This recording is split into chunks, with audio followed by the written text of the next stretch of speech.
kuna familia mbili zilikuwa zikiishi. Moja ni ya kitajiri, wanaishi kwenye nyumba yao ya ghorofa juu, lakini jirani yake maskini yule yani chini kabisa, kiasi kile kibanda chao wanaoishi hawana uwezo wa kuwasha taa, wanalala, naishi giza giza. Pale wanapopika zile kuni ndio mwangaza kabisa, kisha kupikwa giza.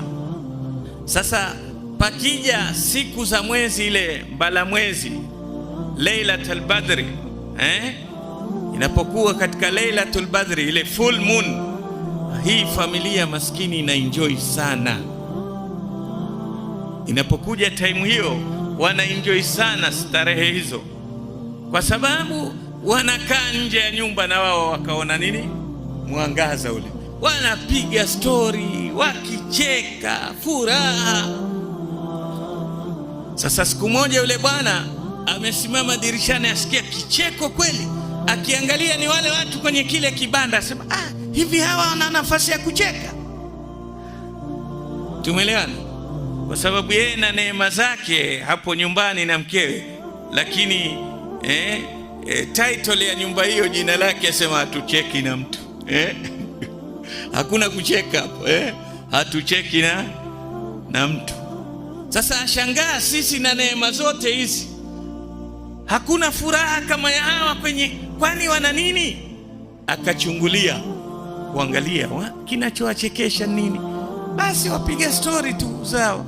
Katika zile story, mara yule mume akamwambia mke wangu, yule mwanamke akaitikia mke wangu, na mke wangu, labbaik mume wangu. Akamwambia wewe mzuri kama mwezi. Mwanamke amecheka huko mapajani, ameanguka huko akasema huyu kumbe achekeshwa na kuambiwa mzuri kama mwezi. Nitamwambia wangu kesho na mimi tucheke hapa. Umeelewa? Siku ya pili akitoka enda zake kwenye shughuli zake, akamwambia mke wangu, jioni hakuna kupika, wajua kesho na kutoa outing na kwenda nje kula nje tukarelax kidogo. Sawa. Mke akajitengeneza vizuri, jioni mume akija usiku akatoka naye. Yule mume alikwenda naye kwenye bustani maarufu ya kitajiri, ina kila nyasi green, kuna bwawa la maji katikati pale. Ule mwezi ukipiga unaonekana kwenye maji, hakuna hata haja ya kuangalia juu kama wale maskini. Wakaenda pale, wamewekewa viti kwenye maji ile, na swimming pool katikati pale, wao wamewekewa viti, wanauangalia mwezi chini, piga story zao na piga vitu kidogo kidogo pale. Likamtoka yule akamwambia mke wangu, naam. Mume akavuta pumzi, akashukisha tena, mke wangu, naam.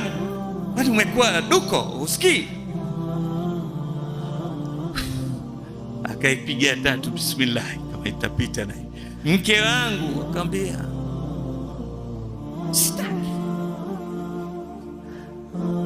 Akamwambia haya, twende zetu mke wangu, shalipata. Tumeelewa? Haya aliyasoma mahali akielezea umuhimu wa mtu kuwa mvumilivu, kuwa na subra. Angalia, mwanamke alikosa kusifiwa mzuri kama mwezi kwa sababu alishindwa kuvumilia. Sauti tatu tu lilimtoka, sitaki. Fanya kiziwe mimi, mke wangu, si useme tu.